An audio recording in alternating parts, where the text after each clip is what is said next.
Israel Hamas युद्ध को 1 साल पूरा होते होते इस जंग का दायरा बढ़ गया है। इस युद्ध में इजराइल के खिलाफ ईरान और लेबनान का हिजबुल्लाह भी कूद चुका है।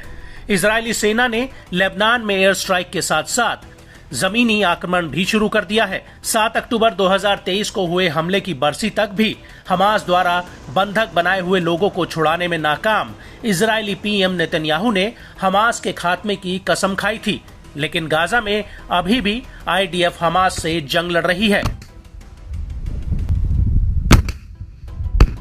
और युद्ध के दूसरे मोर्चे पर इजरायली सेना हिजबुल्लाह से जंग लड़ रही है।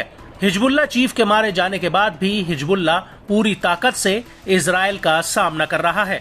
हिजबुल्लाह के लड़ाके पहले की ही तरह उत्तरी इजराइल के कोने कोने को दहला रहे हैं।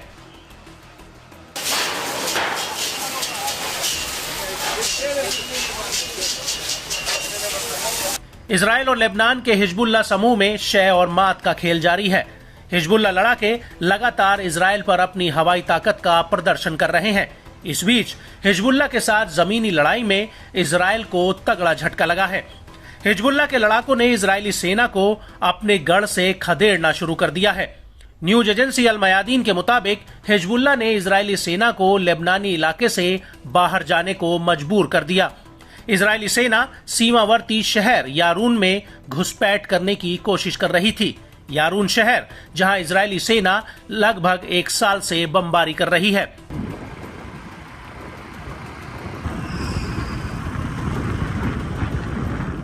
यह पहली बार नहीं है कि हिजबुल्लाह ने इजरायली सैनिकों की टुकड़ी को पीछे हटने पर मजबूर किया हो। इससे पहले बीते 6 अक्टूबर को जब इजरायली बलों ने खलेट शुएब में घुसपैठ करने की कोशिश की थी, उस दौरान लड़ाकों ने जवानों की टुकड़ी पर गोले दागे थे, जिसमें कई लोगों की मौत हो गई थी।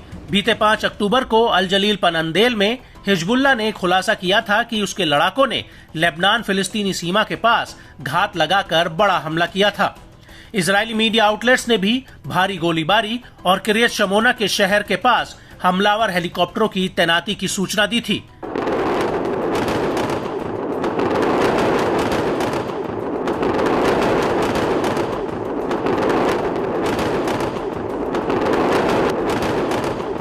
इससे पहले बीते 4 अक्टूबर की रात को हिजबुल्लाह लड़ाकों ने एक इजरायली जमीनी बल पर नजर रखी थी। ओडेसा में घुसपैठ की कोशिश कर रहे थे।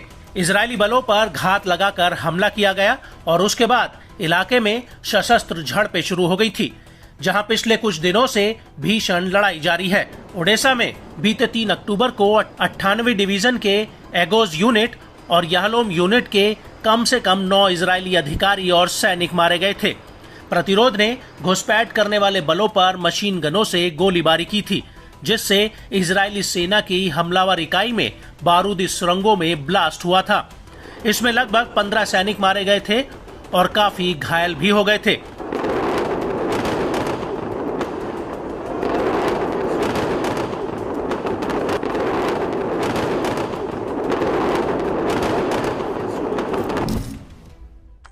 इजरायली सेना के प्रवक्ता ने चेतावनी दी है कि हमारे पास मिडिल ईस्ट में किसी भी इलाके में हमला करने की ताकत है। हमारे जो दुश्मन अभी तक उसे समझ नहीं पाए हैं, वो जल्द ही समझ जाएंगे।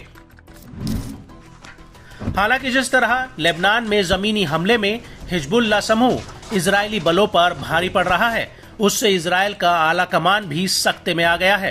दावा किया जा रहा है कि इजरायली बलों पर घात लगाकर हमला करने से लड़ाकों को कामयाबी हाथ लग रही है, जिससे इजरायली सेना को खासा नुकसान उठाना पड़ रहा है।